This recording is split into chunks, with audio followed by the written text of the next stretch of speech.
नमस्कार विद्यार्थी मित्रांनो, अभ्यास मित्र परिवारामध्ये तुम्हा सर्वांचं स्वागत आहे। आज आपण 23 फेब्रुवारी 2026 रोजीचा करंट अफेअर्सचं सेशन या ठिकाणी बघणार आहोत। तुम्हाला जर ही सिरीज आवडत असेल तर लेक्चर लाईक, चॅनलला सबस्क्राइब करायला विसरू नका। त्याचबरोबर कंबाईन आणि राज्यसेवा पूर्व परीक्षेसाठी जर बॅच जॉईन करायची असेल तर ही सुवर्ण संधी आहे। सुरू करू आजचा सेशन। पहिला प्रश्न आहे, फेब्रुवारी 2026 मध्ये जपानचे 105वे पंतप्रधान कोण बनला आहे?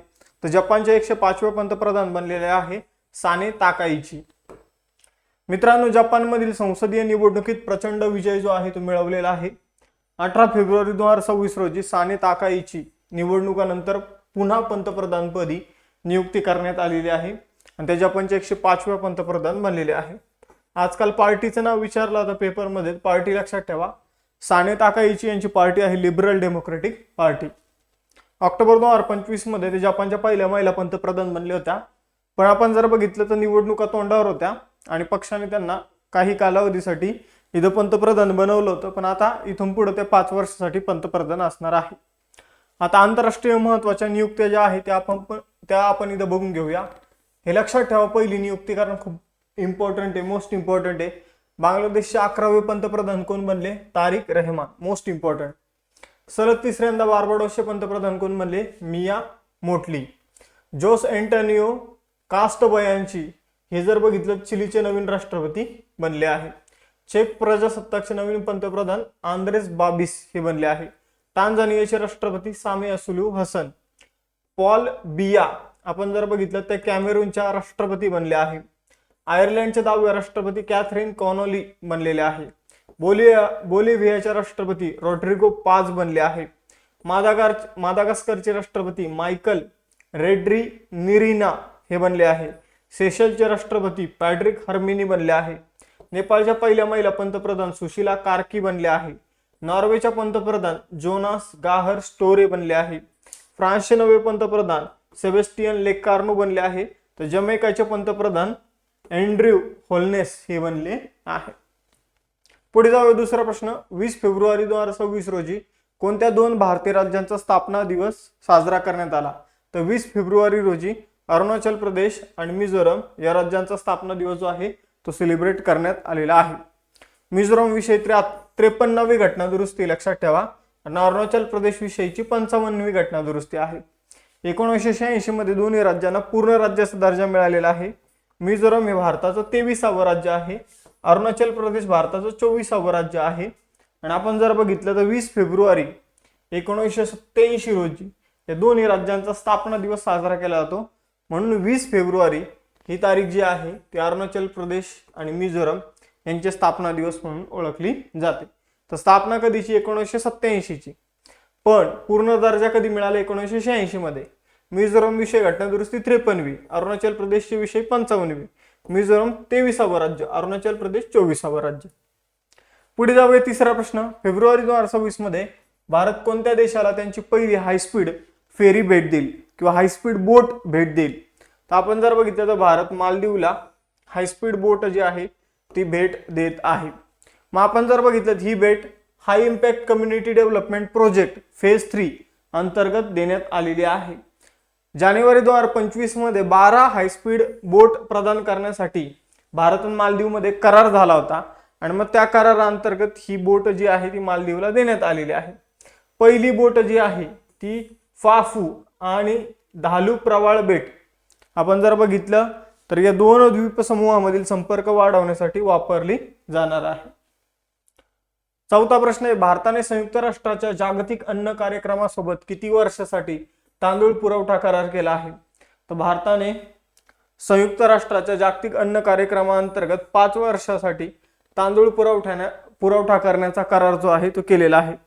भारत या 5 वर्षात मानवतावादी कार्यासाठी अन्न असुरक्षिततेचा सामना करण्यासाठी 2 लाख मेट्रिक टन तांदूळ पुरवठा करणार आहे। वर्ल्ड फूड प्रोग्राम जो आहे तो 19 डिसेंबर 1961 रोजी सुरू करण्यात आला होता। मुख्यालय रोम इटलीमध्ये आहे। सीईओ सिंडी मॅककेन आहे। आपण जर बघितलं तर पालक संस्था संयुक्त राष्ट्र आहे वर्ल्ड फूड प्रोग्रामची। नोबेल पारितोषिक विजेते या संस्थेला नोबेल पारितोषिक मिळालेलं आहे 2020 मध्ये। आपण जर बघितलं भुकेची समस्या कमी करण्यासाठी हे पारितोषिक यांना मिळालेलं आहे। पुढे जाऊया 5वा प्रश्न. भारतातील पहिलं युरोपियन लीग गेटवे ऑफिस कोणत्या शहरात सुरू झालं आहे?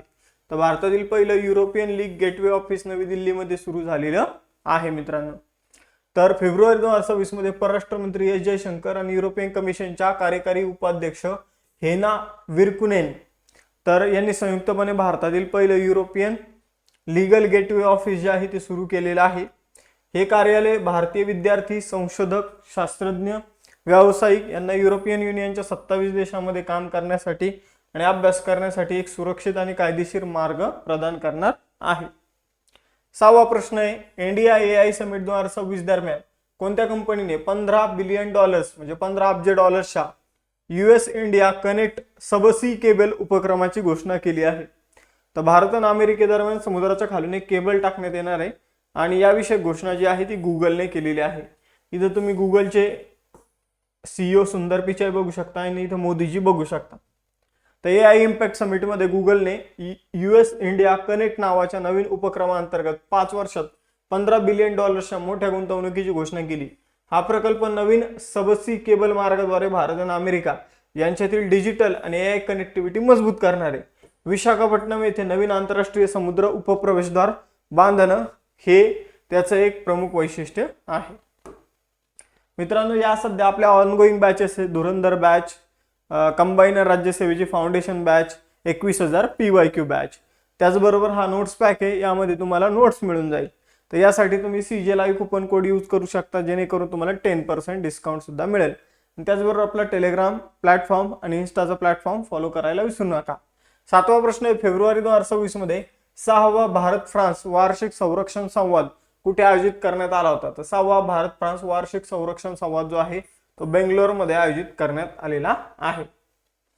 तर आपण जर बघितलं तर राजनाथ सिंह आणि फ्रान्सच्या सशस्त्र दलाच्या मंत्री कॅथरीन वॉट्रिन तर यांनी या संवादाचं सहअध्यक्षपद भूषवलेलं आहे. या चर्चेदरम्यान पुढील 10 वर्षासाठी संरक्षण सहकार्य कराराचे नूतनीकरण तसेच भारतात हॅमर एअर टू ग्राउंड क्षेपणास्त्राच्या निर्मितीसाठी भारत इलेक्ट्रॉनिक्स आणि सॅफ्रॉन इलेक्ट्रॉनिक्स फ्रान्स यांच्यात स्वाक्षरी झालेली आहे. तर या करारामध्ये 10 वर्षात संरक्षणाशी संबंधित क्षेत्रामध्ये सहकार्य करायचं आहे आणि hammer air to ground missile भारतात तयार करायचे. यासाठी भारत इलेक्ट्रॉनिक्स लिमिटेड BEL आणि फ्रान्सी सॅफ्रॉन कंपनीमध्ये करार झालेला आहे. तर भारत आणि फ्रान्स संरक्षण संवाद जो आहे तो बेंगलोरमध्ये झाला, ही गोष्ट लक्षात ठेवा. आता काही शिखर परिषदा बघूया आपण. जागतिक आर्थिक मंचाची 56वी वार्षिक बैठक दावोस स्वित्झर्लंडमध्ये झाली.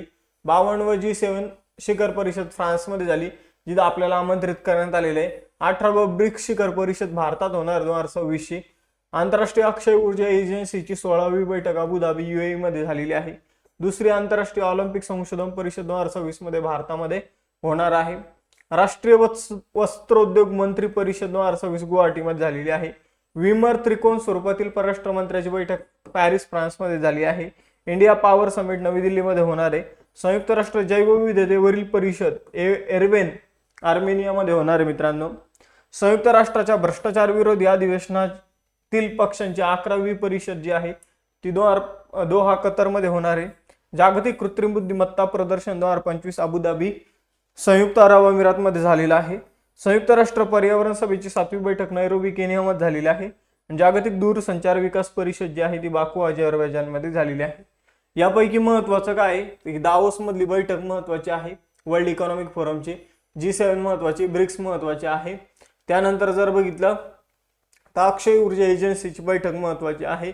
त्याचबरोबर जर बघितलं तर विमर ही एक बैठक महत्वाची आहे. वस्त्रोद्योग मंत्री परिषद महत्वाची आहे. इंडिया पॉवर समिट महत्वाचे. तर एवढ्या समिट जे आहे ते महत्वाचे आहे, लक्षात ठेवायचे आहे. पुढे जाऊया 8वा प्रश्न. फेब्रुवारी 2026 मध्ये DRDOने कोणत्या शहरातील TBRL प्लांटमध्ये गगनयान ड्रॅग पॅराशूटची पात्रता लोड चाचणी यशस्वीरित्या पार पाडलेली आहे?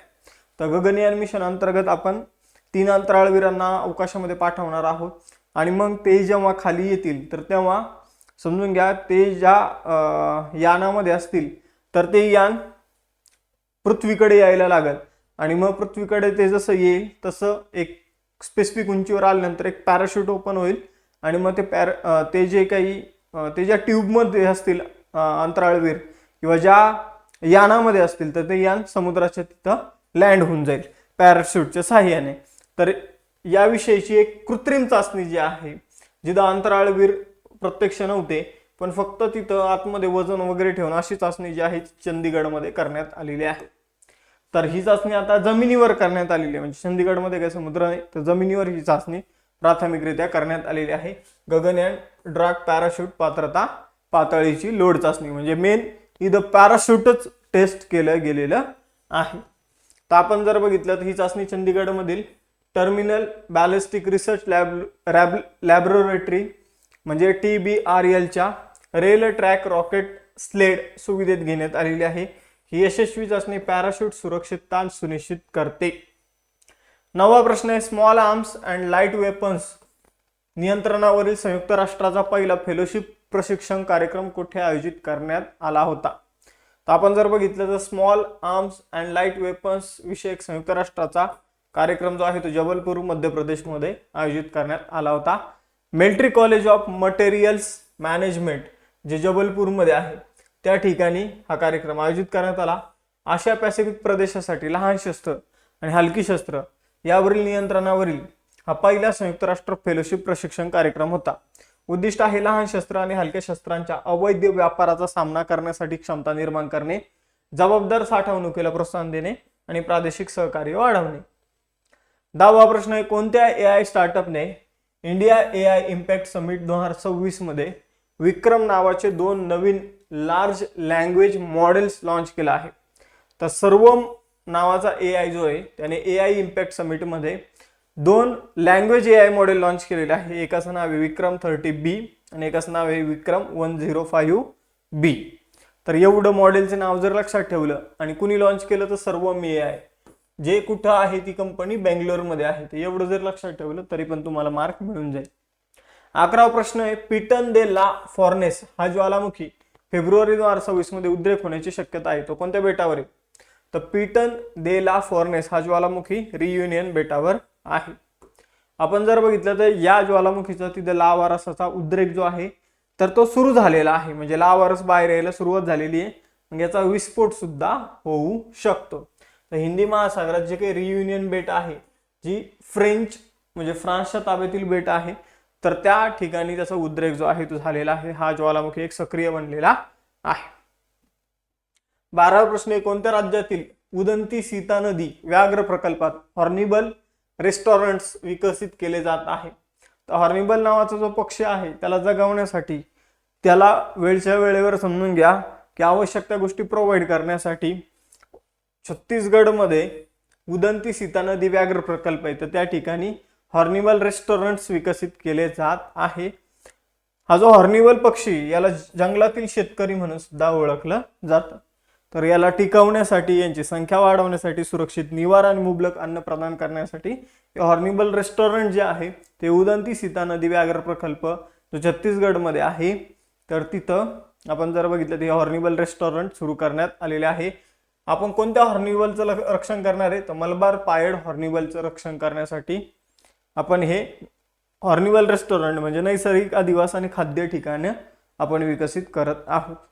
आजचं सेशन आवडलं असेल सेशनला लाईक करा आणि या 3 प्रश्नांची उत्तर द्यायला विसरू नका. पिटन दे ला फॉर्नेस हा ज्वालामुखी कुठं आहे हे सांगायचंय. 6वा भारत फ्रान्स वार्षिक संरक्षण संवाद कुठे आयोजित केला गेलेला आहे? आणि जपानच्या 105व्या पंतप्रधान साने ताकाची बनला त्यांचा मला पक्ष तुम्ही सांगायचा आहे. आय होप लेक्चर तुम्हाला आवडलं असेल. तर थांबूया आता आपण इथं, भेटूया नेक्स्ट सेशनमध्ये. चलो बाय बाय, जय हिंद.